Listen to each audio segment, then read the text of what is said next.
Sabe aquela sensação, né? Chega o fim do mês, a gente olha a conta e... cadê o dinheiro? Foi pra onde? É uma frustração que pega muita gente. Um ciclo meio desgastante. Pois é, parece que o dinheiro tem vida própria e some. Exato. Mas assim, e se a gente te dissesse que existe um jeito de virar esse jogo? De transformar essa frustração em controle mesmo. E mais, usar isso para sair das dívidas e até construir um caminho para a liberdade financeira. Uhum. É sobre isso que a gente vai mergulhar hoje. Como um orçamento familiar bem feito pode ser tipo a chave para essa mudança toda. E para nossa conversa aqui, a gente se baseou bastante no material Orçamento Família rumo à liberdade financeira. Mas também fomos buscar insights de gente fera no assunto, né? Tipo Robert Kiyosaki, Paulo Vieira, Gustavo Cerbasi, até o Tony Robbins. Sim, são visões que se complementam, né? Trazem ângulos diferentes para o mesmo desafio. Isso. A nossa missão aqui hoje é meio que desmistificar esse controle financeiro. Vou mostrar um modelo de orçamento, o Ricas, que a gente achou bem simples e prático, e, claro, compartilhar umas estratégias que a gente pescou dessas fontes todas. Tem uma frase do Tony Robbins que eu acho que resume bem o espírito, sabe? Qual? Ele diz, no fundo, dinheiro é poder. Ou você o usa, ou ele usa você. Forte, né? Nossa, total. E é um ponto crucial. Porque o objetivo não é só pagar as contas e sobreviver. É ter autonomia, sabe? Prosperar, poder escolher. Usar o orçamento como uma ferramenta de poder mesmo, de empoderamento pessoal e da família. Não como uma camisa de força. Perfeito. Bom, então vamos começar desatando uns nós aí. Porque, né, muita gente já tentou se organizar, fez planilha, baixou aplicativo e desistiu no meio do caminho. Acontece muito. E muitas vezes isso rola por causa de umas ideias meio tortas sobre o que é ter um orçamento, umas crenças que limitam mesmo. A primeira, clássica, orçamento é igual a sofrimento. É cortar cafezinho, cancelar a pizza, abrir mão de tudo que dá prazer. Vira tipo uma dieta financeira super punitiva. E que ninguém aguenta por muito tempo, né? Fica insustentável. Exato. Quem quer viver assim? Sem dúvida. E essa visão é muito ruim, na verdade. O Robert Kiyosaki, por exemplo, ele martela muito o contrário. Ele fala, foque em expandir seus meios, em ganhar mais, não só em cortar. Ah, interessante isso. Sim, porque um orçamento que funciona de verdade, ele não é sobre dizer não para tudo. É sobre dizer sim porque realmente importa para você, para sua família. É alinhar o dinheiro com seus valores, com seus objetivos, sabe? O dinheiro vira um meio para a felicidade, não uma fonte de preocupação constante. Faz todo sentido. Mas aí vem outra barreira, né? Aquela sensação de que, isso é muito complicado para mim. Uhum. Que precisa ser um mestre das planilhas, ter PhD em matemática, usar softwares caríssimos. Aí a pessoa nem tenta, já se acha incapaz. E olha, aqui a simplicidade é ouro. O Gustavo Cerbasi mesmo defende isso. Ele diz que planejamento financeiro familiar não é sobre cálculo complexo. É sobre disciplina, consistência. Disciplina, palavra-chave. Totalmente. E o Tony Robbins até comenta que, a indústria financeira às vezes complica de propósito, mas os princípios básicos são simples, acessíveis. Um orçamento bom é aquele que é intuitivo, fácil de manter no dia a dia, entende? Uhum. Isso libera sua mente. Em vez de ficar ali sofrendo para controlar cada centavo, você pode usar essa energia para pensar em como gerar mais riqueza. Boa. E tem um terceiro mito que é bem cultural nosso, né? Dinheiro é tabu. Nossa, demais. Não se fala disso em casa. Ou só se fala quando a bomba já estourou. O Cerbasi mesmo aponta isso, né? Que a conversa sobre dinheiro raramente é preventiva, vira briga. Exatamente. E isso é um obstáculo gigante, porque, a comunicação aberta sobre grana é o alicerce para um orçamento familiar dar certo. O próprio Cerbasi insiste muito nisso. Transparência, então. Isso, transparência. Inclusive com os filhos, sabe? Adaptando a linguagem, claro, o nível de detalhe para não gerar ansiedade à toa, mas envolvendo eles nas decisões sobre como o dinheiro da família é usado. É educativo. Imagino. Quando a família conversa sobre o orçamento, define metas junta, o dinheiro deixa de ser motivo de discórdia e vira um projeto em comum. Fortalece os laços, cria uma sintonia financeira mesmo. Legal. Então, superamos esses mitos. Como é que a gente constrói um orçamento que funcione? que leve a gente para essa tal liberdade financeira. Pelo que a gente viu nas fontes, tem dois pilares que se destacam muito, né? Nas ideias do Kiyosaki, do Vieira, do Robbins. Sim, são dois conceitos bem poderosos. O primeiro é justamente esse que você já tocou. Expandir os meios, não só ficar cortando gasto. É a diferença clássica lá do livro do Kiyosaki, né? Do pai pobre e do pai rico. Isso, a mentalidade. Exato. Um foca em se espremer para caber na renda que tem, o outro pensa, como eu aumento essa renda? É tipo ter um balde furado, sabe? Em vez de só ficar tentando tampar os furos, o foco principal deveria ser aumentar a água que entra na torneira. É uma ótima analogia. E é fascinante ver como isso se conecta, por exemplo, com o fator de enriquecimento do Paulo Vieira. Ele tem aquela fórmula, né? FE igual a R vezes I vezes P. Certo. O R ali é o rendimento mensal. Quanto maior o R, maior o potencial de enriquecer. E só para contextualizar a fórmula toda, né? O P é o pensamento, a mentalidade sobre dinheiro e o I é a inteligência financeira, como você investe. Mas voltando para o R, o Tony Robbins complementa isso de um jeito interessante. Ele diz que para ganhar mais, você precisa se tornar mais valioso, servir mais e melhor às pessoas. Ah, faz sentido. Se entregar mais valor. Exato. E aí, olha que legal. O orçamento deixa de ser só uma ferramenta de controle passivo, ele vira um catalisador para você buscar ativamente formas de aumentar a sua renda. Muda o jogo. Entendi. E o segundo pilar, que talvez seja até mais famoso? Ah, o pagar-se primeiro. Esse é clássico. Esse é considerado por muitos, assim, a base da disciplina financeira. A lógica é bem simples, né? Receber o dinheiro, antes de pagar qualquer conta, qualquer boleto, você separa uma parte para você, para o seu futuro, para poupança, para investimento. Uhum. O Kiyosaki conta que ele e a esposa usavam tipo 3 cofrinhos. 10% para poupança e emergência, 10% para investimento e 10% para doação. Só o que sobrava ia para as despesas do mês, era a regra. E isso tem uma força psicológica enorme, né? O Paulo Vieira fala muito disso. Pagar-se primeiro é um exercício de merecimento. É você dizer para si mesmo, eu mereço ter dinheiro, eu mereço construir um futuro financeiro sólido. Você se coloca em primeiro lugar. Nossa, que perspectiva interessante. Merecimento. Sim, e o Tony Robbins fala que essa é talvez a decisão financeira mais importante da sua vida. Separar um percentual fixo todo mês, porque ele chama de fundo de liberdade, antes de qualquer outra coisa.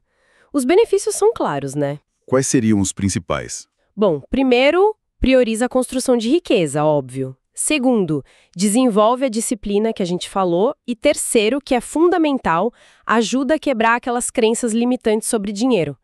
O orçamento deixa de ser só reativo, sabe? De apagar incêndio. Ele vira proativo, focado em construir o futuro. Muito bom. Então tá, a gente entendeu a mentalidade, os pilares. Mas e na prática? No dia a dia, como organiza isso tudo? Aí que a coisa começa a ficar bem prática mesmo. E é onde entra uma proposta como o modelo Ricas. Ricas. Isso.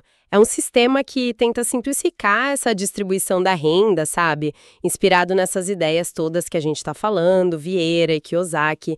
Ele divide o dinheiro em categorias com propósito. Ricas é um acrônimo, né? Reserva, investimentos, custo de vida, aventuras e solidariedade. Gostei dos nomes. E um ponto importante, tá? Os percentuais que a gente vai falar são sugestões, pontos de partida. A ideia é total flexibilidade para adaptar para a realidade de cada um, não é para ser engessado. Beleza, flexibilidade é a chave. Mas qual a lógica de cada letra aí do Ricas? Vamos lá. O R, a sugestão é uns 5%, é a reserva de liquidez. Pensa nisso como o seu colchão financeiro. Aquele dinheiro para imprevistos mesmo.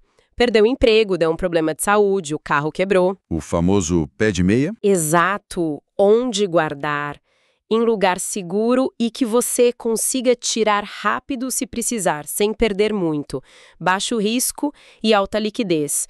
No Brasil, o mais comum é o Tesouro Selic ou talvez um CDB de banco grande que pague ali perto de 100% do CDI, né? Que é a nossa taxa básica de referência. E quanto guardar aí? A meta clássica é ter o equivalente a uns 3 a 6 meses do seu custo de vida essencial, guardado ali. O impacto disso é paz de espírito. É saber que se der um BO, você não precisa se endividar correndo com juros altíssimos. Faz toda a diferença. E o I? E a sugestão é mais robusta, uns 25% são os investimentos em ativos. Esse aqui é o motor que vai construir sua riqueza lá na frente. É o dinheiro que vai trabalhar para você, sabe? Fazendo mais dinheiro com os juros compostos. A mágica dos juros compostos. Dinheiro no seu bolso ou que se valorizam com o tempo. Pode ser ETF, que são fundos de índice, pode ser fundo imobiliário, que paga aluguel todo mês, ações de boas empresas, claro, sempre de acordo com seu perfil de risco, seus objetivos. E por que 25%? É bastante, né? É uma fatia considerável, sim. A ideia é buscar um crescimento mais forte do patrimônio. E olha como conecta. Você direciona uma parte grande para o I, focando nos ativos Kiyosaki, e ao mesmo tempo você está potencializando o seu R futuro Vieira, com os rendimentos que esses ativos vão gerar. É criar um salário secreto, entende? Que acelera demais a jornada para a liberdade financeira. Entendi. Potente. E o C? Imagino que seja o maior pedaço. O C, custo de vida, a sugestão aqui é tentar ficar em torno de 50%. Aqui entra tudo que é essencial e do dia a dia. Moradia, comida, transporte, conta de luz, água, internet, saúde, escola. O grosso das despesas. Exato. E o objetivo aqui não é viver como um monge, tá? Mas ter consciência. Buscar eficiência. É, achar aqueles ralos por onde o dinheiro some sem a gente perceber, sabe? As despesas invisíveis. E como achar esses ralos? Tem dica prática? Tem sim.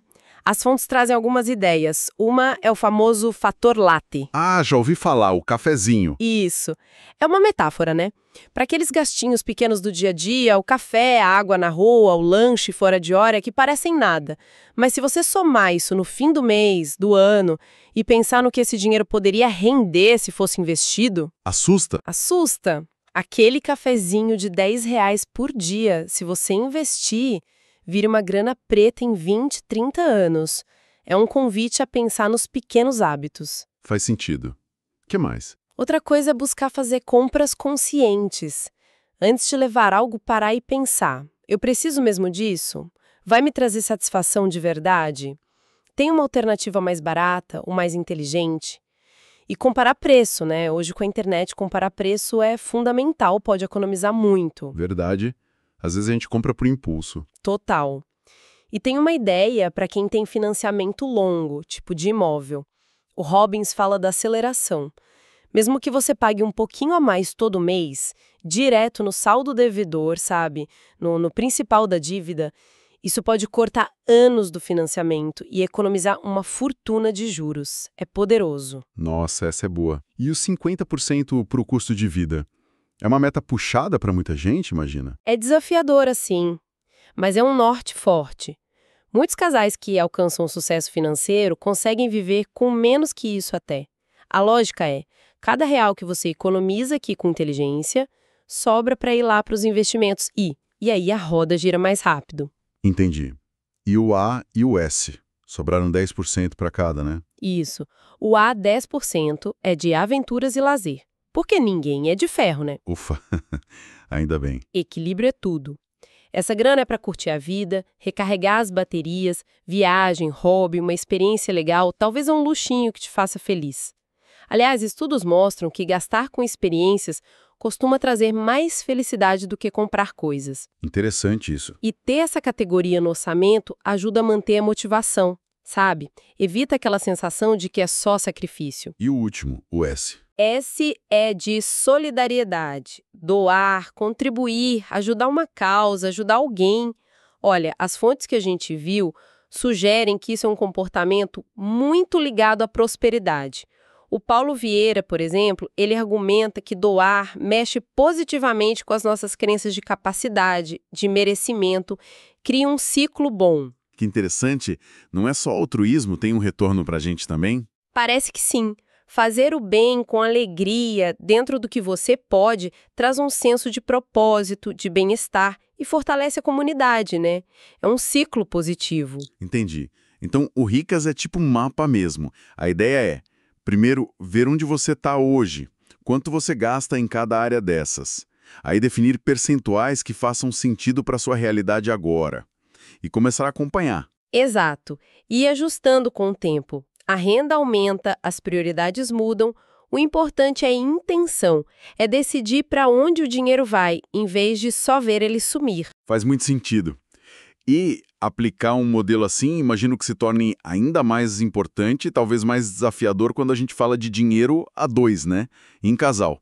Esse é um ponto que pega fogo em muitas casas. Com certeza. É uma das áreas onde a falta de organização mais causa atrito, né? E aqui o Gustavo Cerbasi traz uma ferramenta bem legal: entender os perfis financeiros. Perfis como assim? Ele classifica as pessoas em poupadores, gastadores, descontrolados, desligados e financistas. Cada um tem um jeito de lidar com dinheiro, com pontos fortes e fracos. Conhecer o seu perfil e o do seu parceiro ou parceira é o primeiro passo, antes mesmo de tentar montar um orçamento junto. Ah, crucial isso.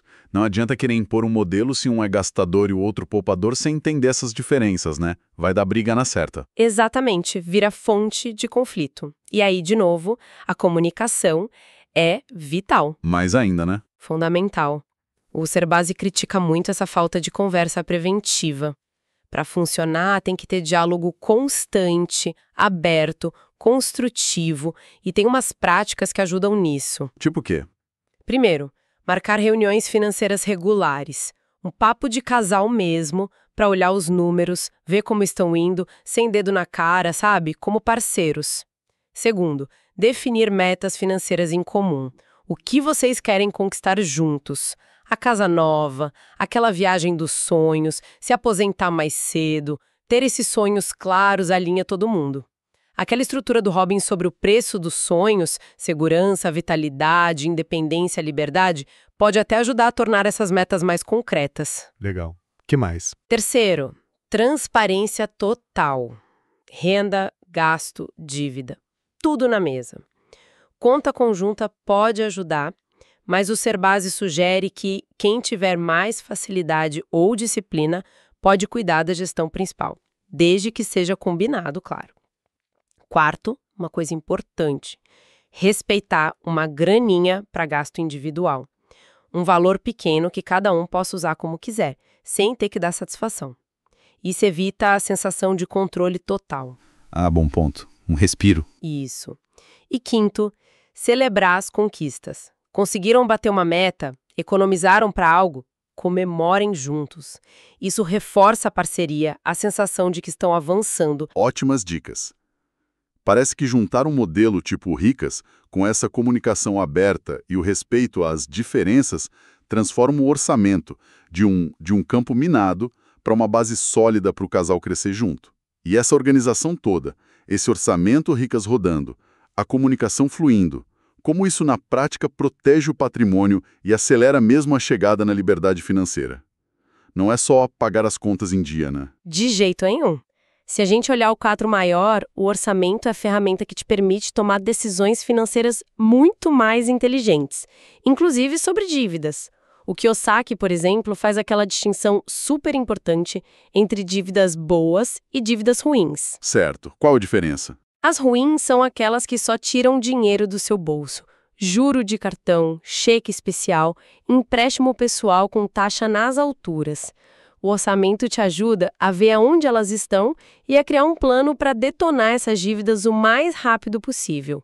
O material Liberdade Financeira até fala de negociar pesado, buscar descontos grandes. Uhum. E as boas? Existe dívida boa? Na visão dele, sim. Seriam aquelas que você faz para comprar ativos, coisas que podem te gerar renda ou se valorizar com o tempo. Tipo financiar um imóvel para alugar, ou investir num negócio onde o retorno esperado é maior que o custo daquela dívida. Um orçamento em ordem te ajuda a evitar as ruins e, quem sabe, usar as boas de forma estratégica lá na frente. Entendi. O orçamento vira um filtro, então. E um guia, tipo um GPS, para navegar naqueles estágios da independência financeira que o livro Liberdade Financeira, Não é Sorte, é Método descreve. Segurança, vitalidade, independência. Perfeita a analogia, exatamente isso. E o modelo Ricas, especialmente aquela parte dos investimentos, o I, alimenta diretamente a construção do seu patrimônio líquido, que é a medida real de riqueza, né? O valor do que você tem, seus ativos, menos o que você deve. Não é só quanto você ganha por mês, mas o que você acumula. O que fica, né? O que fica. Como diz o Paulo Vieira, ser rico é viver nos seus próprios termos, segundo suas possibilidades. O orçamento é a ferramenta que te dá condição de tomar as decisões conscientes para chegar lá. Uau! Olha, foi denso, mas muito, muito prático. Recapitulando rapidinho, então, a gente desmistificou umas ideias erradas sobre orçamento que não precisa ser só sofrimento nem super complicado. Vimos a força da mentalidade de expandir a renda e de se pagar primeiro. Pilares importantes. Exploramos o modelo Ricas, reserva, investimentos, custo de vida, aventuras, solidariedade, como um jeito prático de organizar a grana, lembrando que é flexível. Falamos da importância crucial da comunicação e de entender os perfis financeiros, principalmente em casal. Fundamental para a harmonia. E fechamos vendo como tudo isso protege o patrimônio, ajuda a lidar com dívidas de forma inteligente e realmente guia a jornada para a liberdade financeira. Fica claro que o orçamento, bem usado, é uma baita ferramenta de autonomia, né? Exatamente. A liberdade financeira, na maioria das vezes, não é sorte. É método, é disciplina. E um orçamento que funciona, como Ricas pode ser, é um ótimo ponto de partida para esse método. E isso levanta uma questão, né? As ferramentas, as ideias estão aí. Mas o que realmente faz a diferença é a ação. O primeiro passo. Quem está nos ouvindo pode fazer hoje ou essa semana para começar a colocar um desses conceitos em prática, mesmo que seja pequeno. Boa pergunta para refletir. E para fechar, fica aqui uma provocação final. Além de usar um modelo como o Ricas para organizar o que já entra, qual seria o primeiro ativo gerador de renda, mesmo que pequenininho, que daria para pensar em adquirir para começar a expandir os meios de verdade, talvez ainda este mês? Fica aí a reflexão.